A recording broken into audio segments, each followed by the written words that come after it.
Hey, what up, guys? Yeah, I just wanted to give my take on some of these tariffs that Donald Trump has decided to impose on certain countries such as China, the EU, Canada, Mexico, and so on. And I'm not sure that these tariffs will have the intended effect because obviously his goal of doing this is to strengthen the American economy and to improve the so-called trade deficit that he is talking about. And it is true that it is true that the U.S. has had a very sustained trade deficit, and I'm not exactly sure how long you have to go back. At least in the 60s, the 70s, maybe 80s and 90s too, the U.S. used to have a surplus.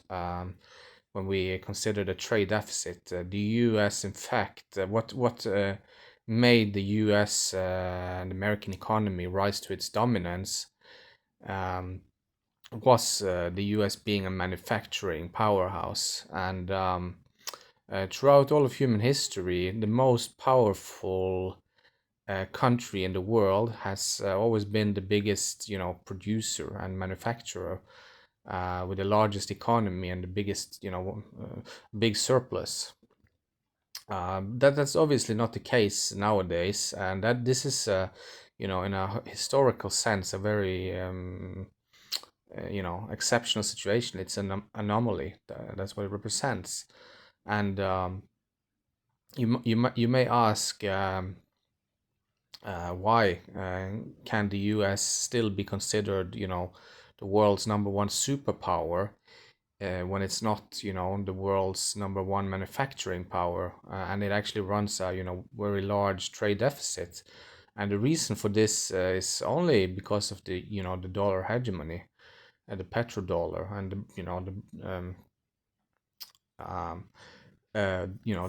even though there is no gold backing after the Bretton Woods moment, this is still the case. So um, this is basically so basically because of the U.S. dollar's position as the world's reserve currency. A consequence of that is that other countries they have a demand for U.S. dollars because they need it in order to buy certain commodities, in particular oil or petroleum. So for this reason, it's actually an advantage in some ways for the U.S. In some ways, it's not. I would argue, but in some ways, it is because it enables the U.S. to run this trade deficit and to still, basically print dollars out of thin air, and thereby purchase goods and services from other countries that um, require real human labor, and effort to produce and real resources, whereas the dollars that are printed are basically printed out of thin air, and it's in a normal economy this would have led to an hyperinflation, if a country behaved in such a way. But in this debt-based economy that we have, and with the US dollar's position as a world reserve currency, the US has obviously been able to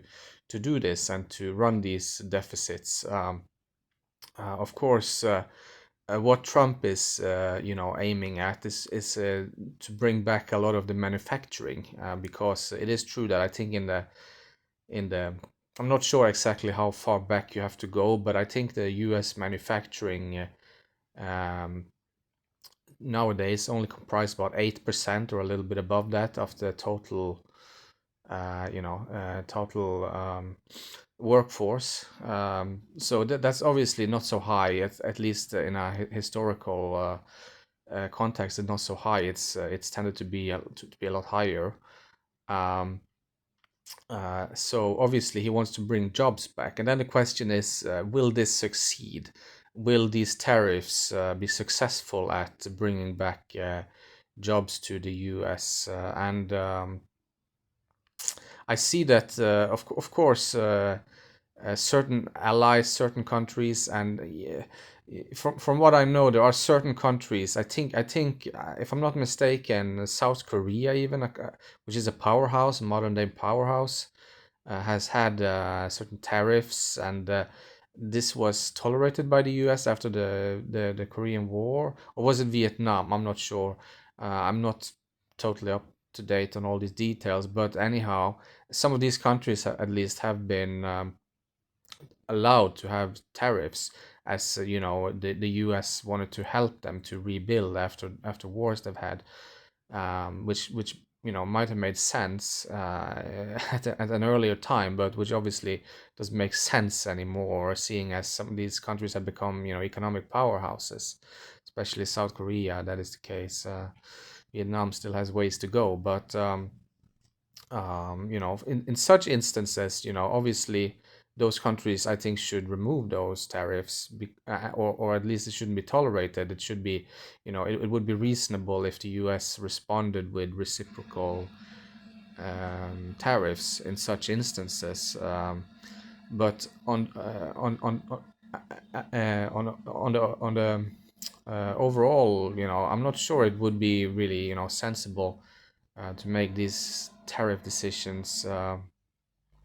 Of course, I see that Taiwan has decided to relocate some of its, TSMC, which is a very important global company when it comes to semiconductors. It's not just a very important; it is the most important semiconductor company in the world. Has decided to increase its manufacturing in the US. Obviously, the most vital components they still are going to produce in Taiwan, as it is crucial to their national security even to do so. But some parts they have decided to move to the US. This will obviously be beneficial, I think, to the US. It will create jobs, and it will increase the manufacturing that happens on US soil and so on. If it will be a good business decision for TSMC remains to be seen, obviously. But for Trump, it's obviously a win, I guess you can say. And there are also other companies, car companies that and so on, that have decided to move some of their manufacturing to the US. But the thing about free trade, if you think about free trade, it all stems from economic theory, right? That if there is free trade, it's a good thing, because it means that all the resources will be used in the most effective way, and production will only happen where it is most cost efficient to do so, to produce. And so obviously the reasons why why the US is not a manufacturing powerhouse anymore is because of free trade agreements. Um, the WTO agreement, for instance, and when China entered into the WTO in the early 2000s, it was also a massive game changer. So obviously these things all have like an impact on free trade and the economics of the US, and it led to a lot of overseas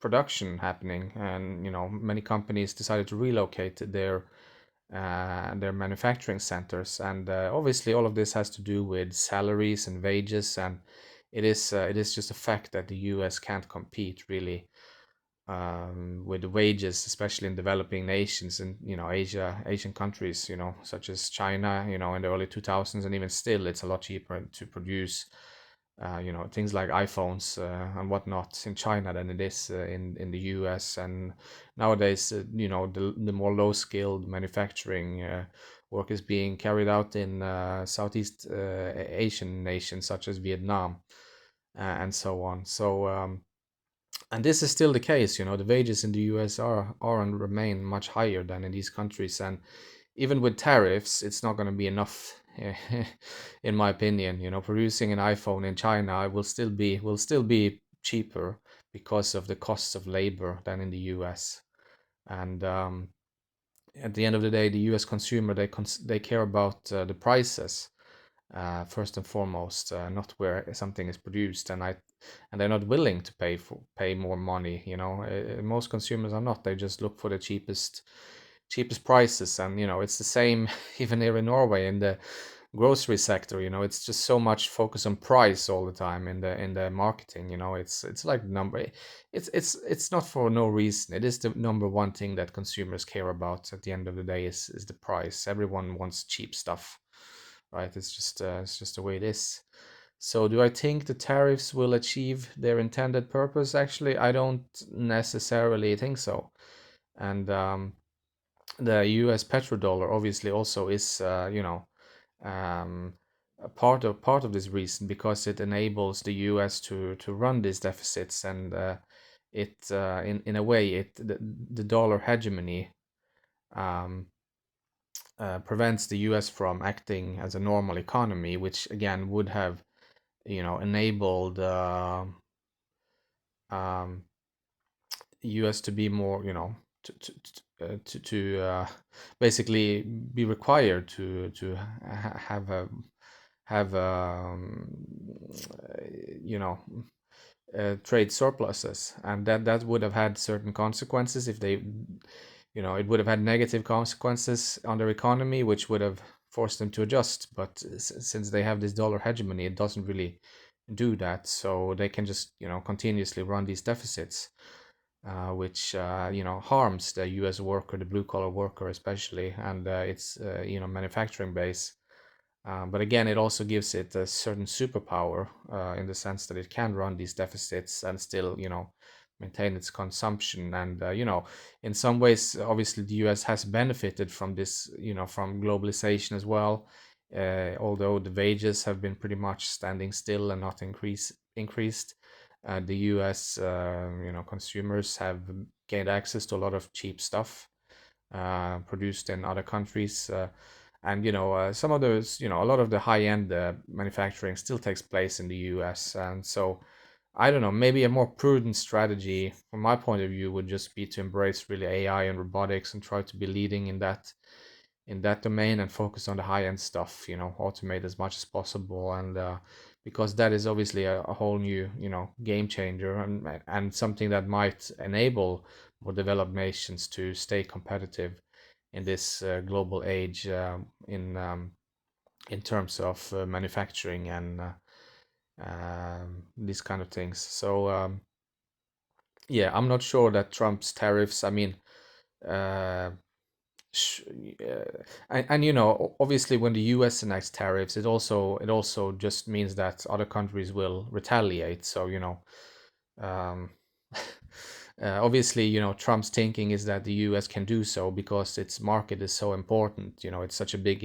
and important market that you know um, other countries will be desperate, so to say, to export to the U.S. And there is some validity to this still, albeit that the U.S. economy is, total share of the global economy is not what it once used to be. I think it's about less than 20% now, 18% or something like that.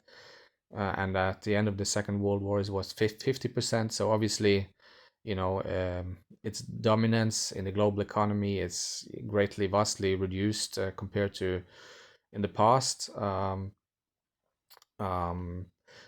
where I will give maybe Trump some favor, as I reflect on this tariff situation, is that I think he is thinking like a businessman. He is not necessarily wanting to maintain the tariffs. He is using more the tariffs as a bargaining chip to maybe get a better deal. And if you read his book, The Art of the Deal, this is one of the ways that he negotiates. So I think that yeah, we don't fully understand Trump's plan yet, and maybe it's just used as a bargaining chip to get some better conditions, get some manufacturing back to the U.S. On better terms, and so on. So it might have some positive effects, but I think in the grand scheme of things, that the US is going to be fully revitalized as an industrial nation is not really going to happen. But then again, maybe they will be able to get bring some back. But I think again, there are other edges that the U.S. have. They still have a lot of high tech, and um,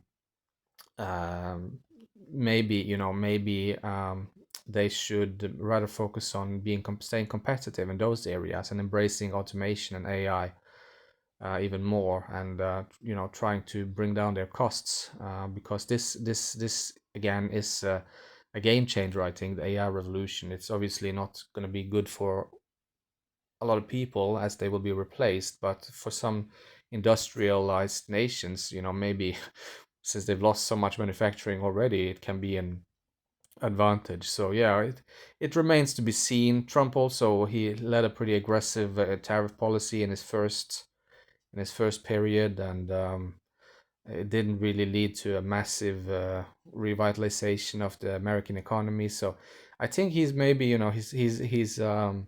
he's dreaming a little too much of an earlier age where things were, a lot less globalized, than the US, was in a very different position. And you must keep in mind that a lot of the world was decimated after World War II. All of Europe was totally decimated.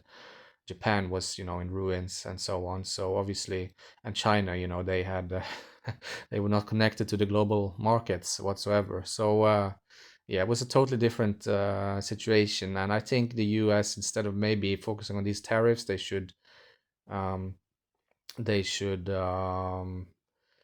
focus on other areas perhaps, and embrace this new age, and try to stay relevant and competitive in other ways. So yeah, that's just my take on it. Thanks for listening.